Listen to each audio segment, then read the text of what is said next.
monde, on se retrouve aujourd'hui dans cette vidéo qui vous est adressée parce que vous êtes sur la mailing list privée, donc déjà bienvenue. C'est la première vidéo que je fais comme ça, c'est le mois de juin, c'est le début de ce nouveau projet qui est de vous faire des vidéos tous les mercredis ici sur cette mailing list. Donc vous avez cette vidéo, alors je vais essayer aujourd'hui de la mettre dans le mail, mais je vais aussi la mettre sur YouTube en non répertorié. Donc si vous avez le lien, ce qui sera votre cas puisque vous êtes sur la mailing list privée, vous pourrez aller la regarder sur YouTube, commenter sur YouTube comme vous avez l'habitude de faire. Donc ce sera vraiment un contenu en plus dans la semaine réservé pour vous. Donc je suis super contente de pouvoir faire ça avec vous. Je trouve que c'est une super occasion de connecter et de répondre à vos questions de manière beaucoup plus précise et beaucoup plus personnelle. C'est ça l'objectif, c'est pour ça que j'ai créé cette mailing list là, c'est pour ça que je crée ces vidéos. Du coup, on va se retrouver tous les mercredis. Normalement, vous avez reçu un email qui vous explique ça, qu'à partir de maintenant, vous allez avoir un email tous les mercredis avec cette nouvelle vidéo. Vous aurez aussi tous les lundis un email vous rappelant la sortie de la vidéo de la semaine sur cette thématique. Et si vous êtes abonné à la mailing list globale de SSB, eh bien vous aurez aussi le vendredi un email vous rappelant la sortie du podcast. Voilà, puisqu'on a un podcast qui sort tous les vendredis et une vidéo sur la chaîne YouTube qui est publique tous les lundis. Et je fais aussi des vidéos de temps en temps sur mon autre chaîne, que vous connaissez peut-être parce qu'elle existe depuis des années, c'est peut-être comme ça que vous m'avez connue d'ailleurs. Et dans ce cas, je vous tiendrai au courant sur la mailing list principale, pas sur celle-ci. Celle-ci va vraiment se réserver à la perte de poids, j'ai pas envie de vous floader avec plein d'emails. Donc si vous êtes intéressé par toutes les autres informations d'SSB, n'hésitez pas à vous inscrire à la mailing list globale. Sinon, ici, vous aurez un email tous les lundis et tous les mercredis. Et puis de temps en temps, si je suis inspirée, que j'ai envie de vous parler d'un sujet, je vous écrirai peut-être un email pour vous en parler. Ou s'il y a un événement qui se prépare ou quoi. Bon, je pense que souvent je le ferai dans la vidéo du mercredi. Mais si je suis hyper inspirée et que j'ai trop envie de vous écrire un email, je me réserverai le droit de le faire à un autre moment de la semaine. Voilà, ce qui peut m'arriver parfois quand je repense à des souvenirs de ma perte de poids ou des choses comme ça, où je me dis ça c'est inspirant, j'ai envie de le partager aux personnes qui me suivent, donc ça pourrait arriver. Du coup, je vous explique un peu comment ça va se passer. Je vous ai demandé de me poser vos questions. On a eu énormément de réponses, puisqu'on a eu 70 réponses. Donc, je ne vais pas évidemment répondre à toutes les questions, ça va juste pas être possible. Donc, j'espère que vous ne serez pas déçus si je ne sélectionne pas votre question. Enfin, je vous encourage à pas être déçus. Ce que je vais faire par contre, c'est que je regarde les questions au fur et à mesure et j'essaie de sélectionner des questions qui sont revenues souvent et qui du coup permettront de répondre à votre question si elle n'a pas été sélectionnée. Donc, je vais faire de mon mieux pour ça. Et puis, écoutez, si vous voulez poser une question pour la semaine prochaine, n'hésitez pas à regarder le lien. Vous avez un lien pour poser une question, donc vous aurez le lien du questionnaire là dans la barre d'infos. Et puis, moi, je verrai au fil des semaines, mais mon intention avec ces vidéos-là, ça va être aussi d'inclure l'équipe, de vous faire rencontrer Clara, de vous faire rencontrer Leïla, de vous faire rencontrer Claudia, Marina, toutes ces personnes-là avec qui vous allez coacher une fois que vous serez dans le programme. Clara, c'est la personne que vous aurez en premier appel si vous décidez de faire un appel avec nous. Donc voilà, ne serait-ce que pour vous faire rencontrer l'équipe, et aussi parce que pour répondre à certaines questions, elles peuvent être plus pertinentes que moi. Et je trouverais ça sympa aussi de vous emmener dans l'aventure, même si je sais très bien que ici, la plupart d'entre vous rejoindrez jamais le programme et c'est ok. Au contraire, j'ai envie justement de vous faire partager quand même un peu l'énergie de ce qu'on partage nous dans le programme au plus grand nombre pour que vous puissiez en bénéficier si vous faites ce travail en autonomie. Voilà. Donc, aujourd'hui, j'ai sélectionné plusieurs questions et donc je vais y répondre maintenant. Alors j'essaye de ne pas en sélectionner. Au début, je voulais en faire qu'une par vidéo, mais vu le nombre de questions, je me suis dit que ça serait mieux d'en faire plus que ça. Donc aujourd'hui, j'en ai sélectionné 3 qui étaient en lien les unes avec les autres. Et notamment cette première question qui est, je pense, la question qui m'est la plus posée. À savoir, pour la résumer, comment on fait concrètement. Parce que moi, j'ai compris que j'avais du brouhaha, j'ai compris que je tamponnais, mais ça n'empêche pas que quand je vois le tampon arriver, je le fais. Du coup, comment est-ce qu'on fait pour ne pas le faire? Et donc, je vais lire la question. J'ai plusieurs questions, donc je vais lire la question notamment de Floriane, 31 ans, qui est ingénieure et qui m'a dit « Bonjour, mon poids est le baromètre de mes émotions. J'ai une envie irrésistible de manger et je n'ai pas le sentiment de manger énormément, mais je prends du poids, donc factuellement, je mange trop. Je travaille via la communauté sur mon développement personnel, ça m'aide à régler... Mais ça ne m'a pas réglé ce problème. Non, effectivement, la communauté, c'est pas son rôle. Le but de la communauté, c'est d'apprendre à t'auto-coacher, mais pas de coacher sur une thématique précise et d'arriver à un résultat précis. Auriez-vous une démarche systématique à suivre pour gérer ces compulsions? Alors, déjà, Ce que je veux te dire, c'est que cette envie irrésistible de manger, elle est normale. C'est quelque chose qui arrive chez beaucoup d'êtres humains. Il n'y a rien qui est cassé chez toi. Tu dis aussi que factuellement tu manges trop parce que tu prends du poids. Oui, très probablement. Et ça ne veut pas dire que tu manges beaucoup à chaque fois, mais ça veut sûrement dire que tu manges à des moments où tu n'as pas faim et que tu manges plus du coup que ce que ton corps aurait besoin pour vivre. Et c'est pour ça que tu prends du poids. Même si tu tamponnes avec... là, c'est pas ce que tu me dis, mais je sais qu'il y en a parmi vous où c'est le cas. Donc c'est pour ça que je vais dire ça. Mais même si tu tamponnes avec des carottes ou avec des sushis ou des trucs qui... Enfin, des sushis, c'est pas forcément le truc le plus sain, même si ça a l'air, mais tous les trucs pas très caloriques ou plutôt sains, des fruits, des yaourts, des choses qui sont bonnes pour la santé, que tu considères en tout cas bonnes pour la santé, ça change rien au fait que tu les manges à un moment donné où t'as pas faim. Donc ton corps, il sait pas quoi en faire, du coup, il en stocke. Donc c'est normal que du coup, tu prennes du poids. Donc déjà, je te rassure là-dessus, même si tu manges pas énormément, tu peux prendre du poids et c'est pas que tu as un problème ou que ton corps est cassé. Donc j'y travaille dans la communauté et auriez-vous une démarche systématique? Alors, je t'encourage à aller suivre la formation qui est gratuite. Vous savez, je vous ai donné un programme gratuit, là, que j'ai rendu gratuit cette semaine.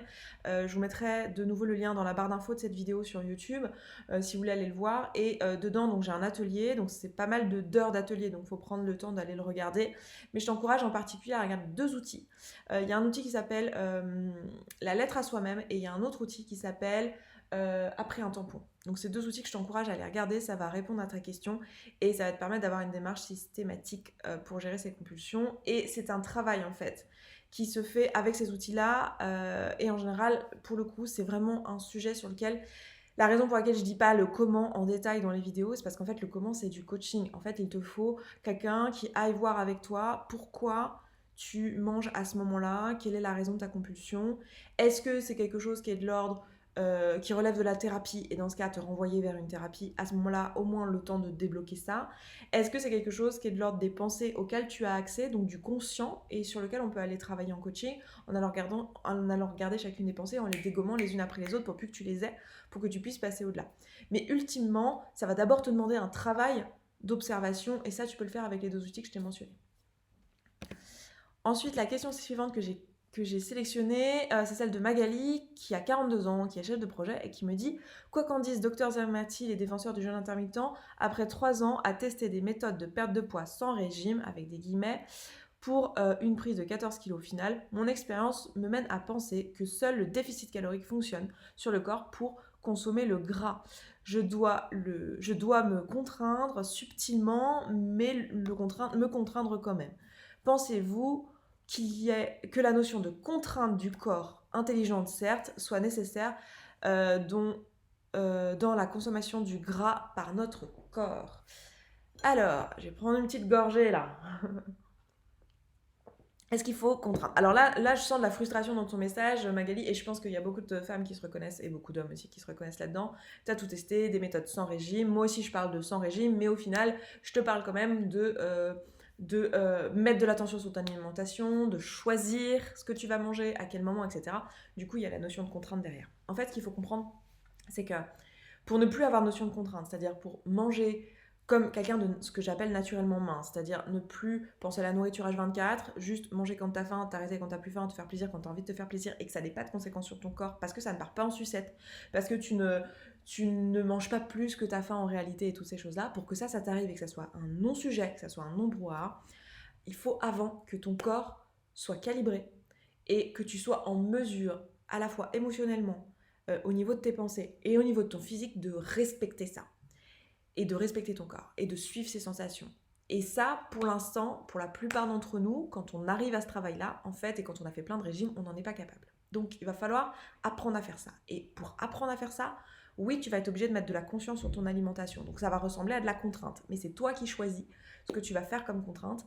Et ça va pas être une contrainte si... Parce que vois que le fait même de penser que c'est une contrainte, c'est une question d'émotion et de pensée. Tu peux tout à fait faire la même action en la pensant totalement différemment. Tu peux la penser en étant explorante, tu peux la penser en étant dans le défi, tu peux la penser en étant basée sur la volonté, certes, et ça souvent ça crée de la contrainte et de la frustration, mais c'est pas du tout la seule façon de faire.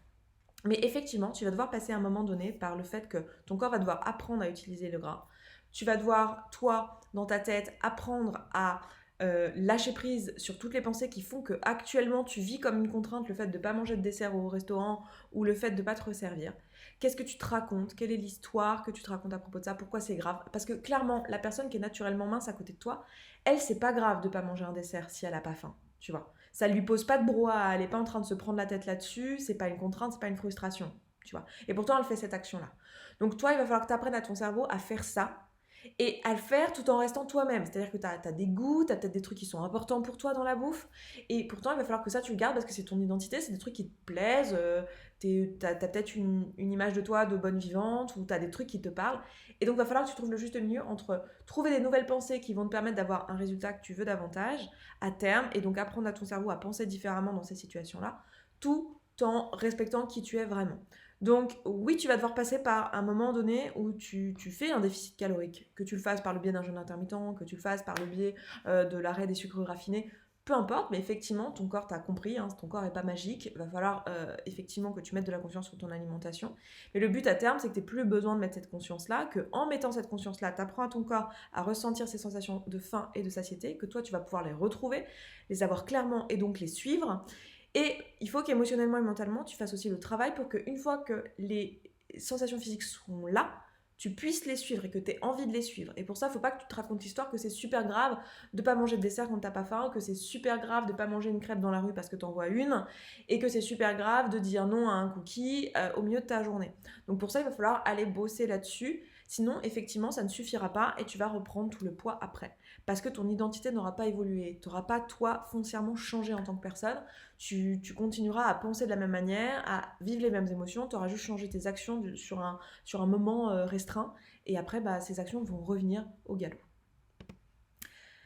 Et la dernière question que j'ai sélectionnée, c'est Orlan qui a 18 ans, qui est étudiante et qui me dit « Coucou, comment faisons-nous pour pouvoir appliquer tous tes outils sur la perte de poids sur le long terme ?» En fait, ce qu'il faut voir, c'est que sur le long terme, tu n'auras pas besoin de les appliquer. C'est-à-dire que tu vas les appliquer là, actuellement, parce que tu viens de débuter, parce qu'il faut que tu mettes de la conscience sur tout ça. Mais en fait, à long terme, tu n'auras pas besoin, si tu veux, d'aller utiliser un outil. Ton alimentation, ce sera juste un non-sujet, ce sera juste un non-problème. Et du coup, tu pourras suivre tes sensations physiques, t'arrêter quand tu n'as plus faim. Et voilà. Donc, il n'y a pas besoin de créer une habitude, si tu veux. Il n'y a pas besoin de créer quelque chose. Tu vas le faire pendant que tu te coaches, pendant que tu t'auto-coaches ou pendant que tu coaches avec nous. Nous, on va t'aider à créer des habitudes pour pouvoir mettre en place ces outils. Mais ce n'est pas un truc que tu veux sur le long terme. Après, il y a des outils que je t'encourage à garder sur toute ta vie, pas que pour l'alimentation, parce que ça touche à plein d'autres choses, qui sont les flots de pensée. Ou l'écoute de tes émotions, parce que c'est des outils qui vont te permettre en fait de savoir ce qui se passe pour toi et de détecter en fait quand il y a des trucs sur lesquels ça vaut le coup que tu mettes ton attention et que tu passes un petit peu de temps et d'énergie dessus. Je m'arrête là pour les questions, mais j'ai envie, avant qu'on se laisse, de vous lire, et ça je le ferai à chaque fois, de lire 4 témoignages que j'ai pris dans le Slack des filles qui font le programme en ce moment, parce qu'aujourd'hui on a parlé donc de la difficulté de la problématique que vous m'avez remontée, de arrêter les tampons quand vous les voyez arriver, de cette notion de contrainte et d'avoir l'impression d'être frustré, et d'avoir l'impression de devoir utiliser des outils toute sa vie. Donc j'ai envie de vous lire des témoignages de personnes qui ont réussi à faire ça pour vous montrer que c'est possible, parce que souvent la raison pour laquelle c'est super dur pour nous, c'est parce qu'on croit que c'est pas possible pour nous. Du coup j'ai envie de vous faire partager ça et que vous puissiez voir que c'est possible pour vous. Donc le premier que j'ai envie de vous lire, c'est celui de Sarah qui dit « Première soirée sans alcool ce week-end, sans brouhaha, de vouloir faire comme les autres ». Là vous voyez, ici on est sur une personne qui a réussi maintenant à ne plus avoir de brouhaha. C'est ça l'objectif en fait, c'est que vous preniez pas d'alcool et que ça soit pas un problème. Par exemple, si vous souhaitez ne pas prendre d'alcool, encore une fois, il faut que ça soit aligné avec qui vous voulez être, évidemment. Sylvie qui dit « Hier soir, j'ai dit non à un sneakers glacé plusieurs fois par les copains qui en ont tous pris et je n'ai même pas eu de brouhaha. » Donc voilà, pareil. Là, vous voyez, c'est pas une contrainte. Elle l'a pas vécu comme une contrainte. Ensuite, j'ai Joanne qui dit « Ben voilà, moi ça fait plusieurs mois que mon copain se sert de la bière, du fromage et que je n'en prends pas et cela génère aucun brouhaha. » Donc là pareil, en fait vous voyez qu'il y a un réel changement d'identité. Le but c'est pas qu'elle résiste à chaque fois, le but c'est pas que vous résistiez à chaque fois, que vous soyez frustré à chaque fois, que ça soit une contrainte à chaque fois. C'est juste que ça devienne un non-sujet pour vous. Et pour ça il y a un travail identitaire à faire. Et enfin le dernier pour aujourd'hui ce sera Justine qui dit « Mon premier repas social, aucun brouhaha avec la nourriture, j'ai respecté ma routine malgré la présence d'alcool et de pain, we can do it ». Donc là, Justine, c'est bien parce que c'est quelqu'un qui est en train d'apprendre à faire ça à son cerveau. C'est-à-dire qu'actuellement, elle est en train de créer une routine alimentaire, donc elle met de la conscience sur son alimentation, elle est en train d'apprendre en même temps à son cerveau à ce que ça soit pas une contrainte, que ça soit pas un problème, et qu'elle puisse le garder sur le long terme. Donc voilà, je voulais vous partager ces messages-là et je le ferai régulièrement dans ces vidéos-là pour que vous puissiez voir que les réponses à vos questions, c'est pas juste moi. Parce qu'en fait, j'ai l'impression que parfois, c'est un peu difficile de juste, quand on a juste moi qui vous dit les choses, ça donne l'impression qu'en fait, moi je suis une surfemme, que je suis Wonder Woman et que j'ai réussi à faire des choses qui sont surhumaines, alors qu'en réalité, c'est vraiment quelque chose qui vous est accessible. Et j'ai envie de vous montrer qu'il y a d'autres personnes qui le font aussi en même temps que vous n'êtes pas seul et que c'est possible pour vous. C'est vraiment tout l'objectif de ces vidéos-là, c'est de vous apprendre à juste compter sur vous et à vous dire oui, c'est possible pour vous et à vous donner des réponses à vos questions précises et des petits tips et tout ça. Donc si vous avez envie de poser une question pour la semaine prochaine, n'hésitez pas à mettre votre question dans le questionnaire. Bon, vous l'avez compris, j'en ai pas mal, donc je répondrai pas à tout le monde, mais je vois aussi que dans les questions qui me sont posées, il y en a beaucoup auxquelles je peux pas répondre parce qu'en fait, c'est plus des partages d'expérience qu'une question ou un partage de frustration qu'une question. Donc n'hésitez pas à me poser une question précise pour que je puisse y répondre parce que sinon je vous lis quand même et je suis tout cœur avec vous, mais c'est vrai que je peux pas répondre puisqu'il n'y a pas de questions. Donc voilà, je m'arrête là pour cette vidéo aujourd'hui. N'hésitez pas à me faire un retour aussi sur de quoi vous auriez besoin parce que dans les semaines qui viennent, je peux faire intervenir les filles du programme, je peux faire intervenir pas mal de monde dans ces vidéos-là. Donc n'hésitez pas aussi à en regarder plusieurs dans les semaines qui viennent pour voir l'évolution et voilà, et voir un peu comment je vais m'adapter au feedback que vous me faites. Parce que le but, c'est vraiment que cette vidéo-là soit pour vous et que ça soit vraiment un lien entre vous et moi pour vous faire avancer, et entre vous et moi, ou entre vous et l'équipe aussi, parce que ce ne sera pas forcément moi qui les fera tout le temps, en fonction de votre demande et de votre besoin. Donc voilà, moi je m'arrête là pour aujourd'hui, je vous embrasse, je vous souhaite une belle journée, et puis une belle semaine, et je vous dis à bientôt dans cette mailing list, et puis à bientôt en vidéo, en podcast et tout ça. Ciao, ciao.